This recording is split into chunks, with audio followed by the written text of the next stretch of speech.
Jabber doesn't hide a single add-on fee list, because most extra costs come from optional features you turn on inside your account, not a required package you're forced into.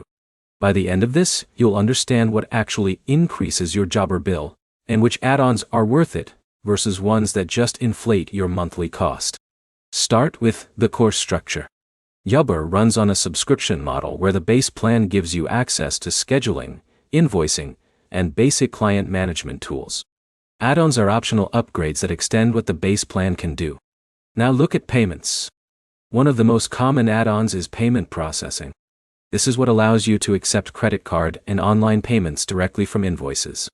The cost here comes from transaction fees, not just the software itself, which is why many users feel the total is higher than expected.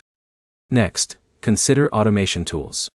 Jabber includes some automation features in higher plans, but advanced workflow automation and expanded communication tools can increase your monthly cost if they are part of a higher tier or optional upgrade. Now look at marketing tools. Some users add features like email campaigns or client reactivation tools. These help bring back past customers, but they can increase your subscription cost depending on the plan level you choose. Next, consider team size. Jabber pricing scales with how many users you add. Each additional team member can increase your monthly cost because access is tied to user seats, not a flat company-wide license. Now look at scheduling and dispatch upgrades. Basic scheduling is included, but more advanced dispatching tools and route optimization features are typically part of higher tiers. Upgrading for those tools increases overall cost even if you don't think of them as add-ons. Next, think about integrations. Connecting Jabber to accounting or CRM tools can sometimes require higher tier plans or third-party services. Those integrations can indirectly increase your total monthly spend. Now, consider the hidden cost.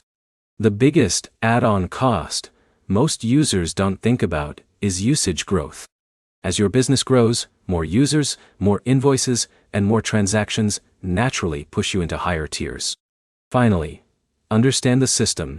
Jabber add-on costs aren't random fees. They come from 3 places: payment processing fees, upgraded feature tiers, and scaling your team size as your business grows. To sum it up, what you actually pay extra for usually comes down to 3 things: payment processing, advanced feature upgrades, and adding more users as your team expands. Next step is simple. Start on the lowest plan that fits your current workload, then only upgrade when you actually need automation, more users, or advanced scheduling tools. If this helped, like the video, subscribe for more Jabber breakdowns, service business software insights, and simple explanations that help you avoid unnecessary software costs.